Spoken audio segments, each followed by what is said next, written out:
नमस्कार दर्शकों, मैं एस्ट्रो स्नेहा शर्मा आप सभी का दशा महादशा प्रोग्राम में हार्दिक अभिनंदन करती हूँ। आज के प्रोग्राम में हम चर्चा करने वाले हैं ओमकार ज्योतिर्लिंग के बारे में और उसका प्रादुर्भाव किस प्रकार हुआ। इसका जो वर्णन है, इस कथा का जो वर्णन है ओमकारेश्वर ज्योतिर्लिंग का, वह मिलता है शिव महापुराण के कोटि रुद्र संहिता के पेज नंबर 511 में इसका उल्लेख किया गया है, जहां पर सूत जी महर्षियों को यह वर्णन सुनाते हुए कहते हैं।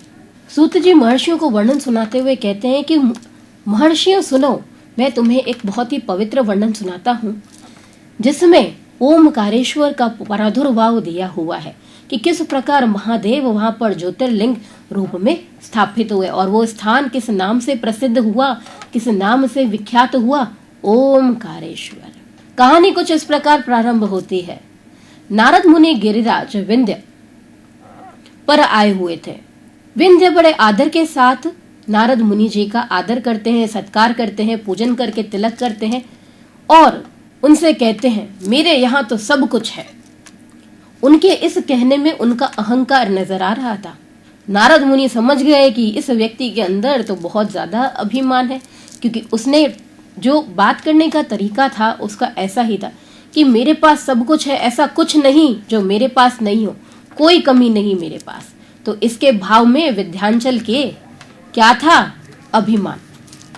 नारद मुनि जी वहीं खड़े सारी बातें सुन रहे थे अभिमान देखकर। उसके बाद नारद मुनि ने एक लंबी सांस खींची। जैसे ही उन्होंने लंबी सांस खींची तो यहाँ पर विंध्य ने बोला, आपने इतनी लंबी सांस क्यों खींची? ऐसी कौन सी कमी आपको यहाँ मेरे नजर आ गई? ऐसी कोई कमी तो नहीं है मेरे यहाँ, सब कुछ तो है मेरे पास। तो नारद मुनि बोलते हैं तुम्हारे पास सब कुछ है, लेकिन फिर भी मेरू पर्वत तुमसे कहीं ज्यादा ऊंचा है, जो तीनों लोक में नजर आता है, ऐसा पर्वत तुम्हारे यहाँ नहीं है।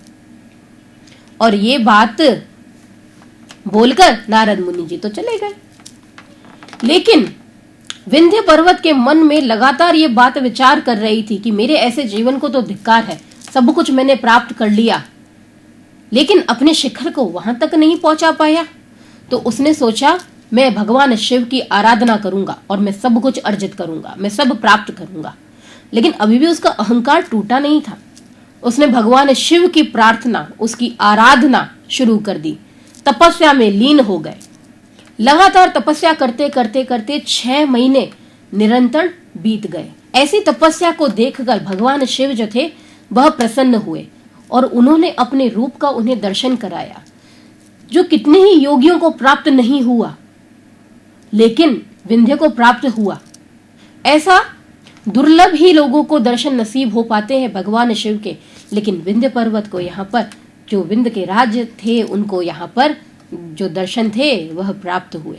यहाँ भगवान शिव बोले मैं तुम्हारी तपस्या से प्रसन्न हुआ हूँ विंध्य, मांगो क्या मांगते हो, मन वांछित फल मैं तुम्हें प्रदान करूंगा।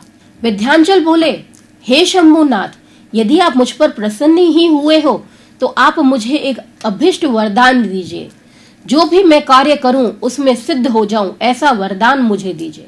भगवान शिव ने उसको वरदान दिया और कहा तथास्तु, तुम्हारी मनोकामना पूर्ण होगी। वरदान प्राप्त करने के बाद उसका अहंकार जो था वह भी टूट गया। ठीक उसी समय ही अन्य देवता ऋषिगण सब वहां आए। उन्होंने भगवान से निवेदन किया, हे भोलेनाथ, आप यही निवास क्यों नहीं करते हैं? और सभी की बात सुनकर भगवान शिव बोले ठीक है, अब से मैं यही निवास करूंगा। जो पार्थिव शिवलिंग वहां पर उसने बनाया था वह परमेश्वर के नाम से प्रसिद्ध हुआ और एक शिवलिंग जो था वह ओमकार नाम से हुआ वहां पे स्थित। तो एक शिवलिंग के 2 रूप यहाँ प्रकट हुए। वही एक शिवलिंग 2 में बट गया। पहला ओमकार जो ओंकार के नाम से प्रसिद्ध हुआ, दूसरा परमेश्वर के नाम से। प्रणव में जो सदाशिव थे उन्हें नाम दिया गया ओमकार और उसी नाम से वो विख्यात हुए। और जो पार्थिव मूर्ति थी किनकी, भगवान शिव की, उन्हें दूसरा नाम क्या प्राप्त हुआ? प्राप्त हुआ अम्लेश्वर। तो दो शिवलिंग जो विभक्त हुए उनका नाम क्या पड़ा? एक तो ओमकार, दूसरा पड़ गया अम्लेश्वर। तो इस प्रकार हुआ प्रादुर्भाव ओमकारेश्वर का।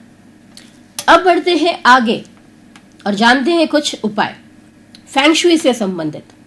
अगर आपके पास भी धन आता है और रुकता नहीं है, पैसे आने में कहीं भी कोई समस्या नहीं होती है, लेकिन पैसा बिल्कुल भी आपके पास रुकता नहीं है, कैसे भी खर्च हो जाता है, आप समझ ही नहीं पाते कि खर्चे का रास्ता वो कहां से बना लेता है, तो ऐसे में सबसे पहले कुछ छोटी छोटी चीजें आपको अपने घर में नोटिस करनी चाहिए।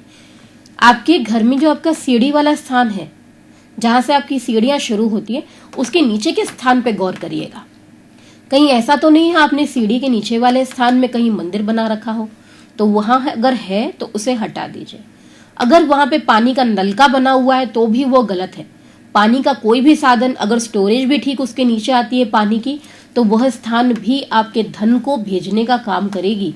यानी पैसा तो आएगा आपके पास, लेकिन पैसा बिल्कुल भी रुकेगा नहीं, वह खर्चा होता चला जाएगा। यानी धन रुकने वाले सारे साधन वो आपके बह जाएंगे। जिस प्रकार पानी बह जाता है, ठीक उसी प्रकार ही धन भी आपका बहता चला जाएगा। तो सबसे पहली चीज, सीढ़ियों के नीचे मंदिर नहीं होना चाहिए। दूसरी बात, यहाँ पे जल का स्थान नहीं होना चाहिए।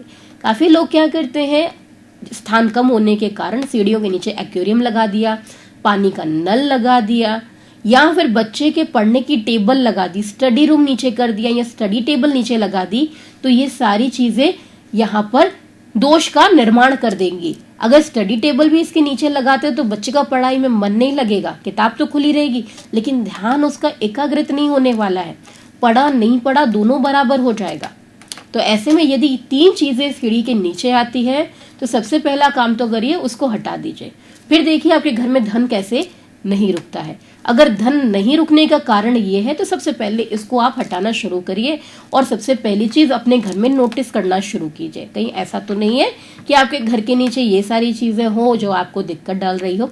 क्योंकि फेंगशुई की माने यदि हम, तो फेंगशुई के अनुसार जो सीढ़ी वाला स्थान होता है वह घर में धन आगमन का होता है। यानी यहाँ से धन जो है वह घर में प्रवेश करता है। यदि इसके नीचे ये सारी चीजें होंगी तो वो धन स्थित नहीं रह पाएगा।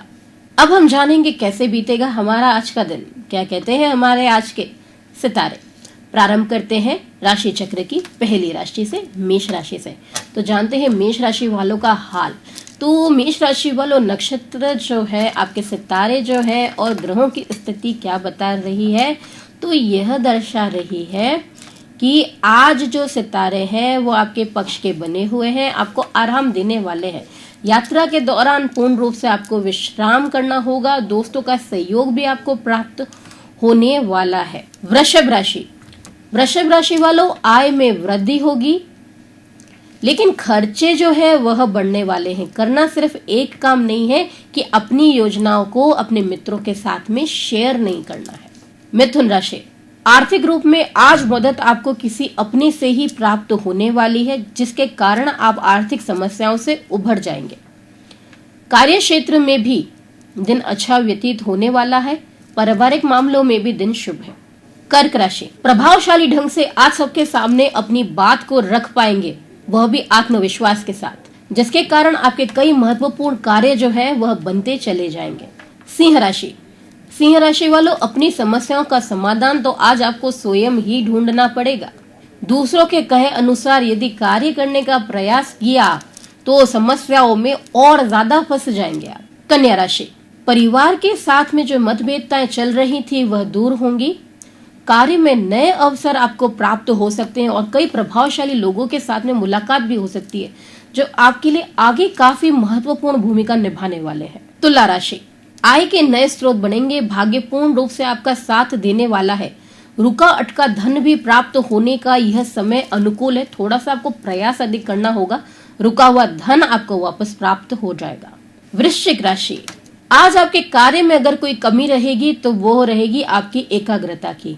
आप पूरा ध्यान लगा के अपने कार्य को नहीं कर पाएंगे, जिसके कारण अधिकारियों के साथ में या फिर आपके जो सहकर्मी है उनके साथ में भी यहाँ पर समस्या देखने को मिल सकती है कि कोई आपको कुछ बोल सकता है, जिसके कारण आज मन आपका काफी निराश बना रहेगा, स्वभाव में भी चिड़चिड़ाहट महसूस करेंगे। तो कोई भी कार्य करे उस बात का ध्यान रखें, उसमें एकाग्रता बना के रखें, क्योंकि यहाँ पर गलती होने की संभावनाएं बहुत ज्यादा है, जिसके कारण आपको सुनना पड़ जाए। धनु राशि, धार्मिक कार्यों में आज ज्यादा रुझान बना रहेगा, आपके मनोरथ भी पूर्ण होंगे, आत्मविश्वास में भी वृद्धि होगी। मकर राशि, मकर राशि वालों, यदि आप अपने फील्ड को चेंज करने का सोच रहे हैं तो थोड़ा समय रुक जाइए, पूरी तरीके से पहले श्योर हो जाए, उसके बाद ही आप अपने वर्किंग फील्ड को चेंज करने का सोचें। कुंभ राशि, कुंभ राशि वालों, दिन अनुकूल बना हुआ है, स्वास्थ्य संबंधित आज दिन शुभ है, पुराने रोग जो थे वह दूर होंगे, परिवार के साथ में आज कहीं बाहर जाने का प्रोग्राम बन सकता है आपका। मीन राशि, सहकर्मियों का साथ पूर्ण रूप से प्राप्त होगा, जिससे कई हद तक आपका कार्यभार जो है वह कम हो सकता है। परिवार वालों का पूर्ण रूप से सहयोग प्राप्त होगा, कोर्ट कचहरी के मामलों में भी यहाँ पर गति प्राप्त होगी, मन अनुकूल परिणाम यहाँ प्राप्त हो सकता है आपको। ज्योतिष वास्तु सेवाओं हेतु आप मुझसे मेरे कार्यालय पे संपर्क कर सकते हैं। हमारा पता है MGH रोड, कांग्रेस कार्यालय के पास, दशा महादशा, जोधपुर।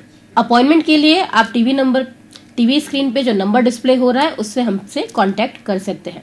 अब मैं आपसे विदा चाहूंगी। नमस्कार।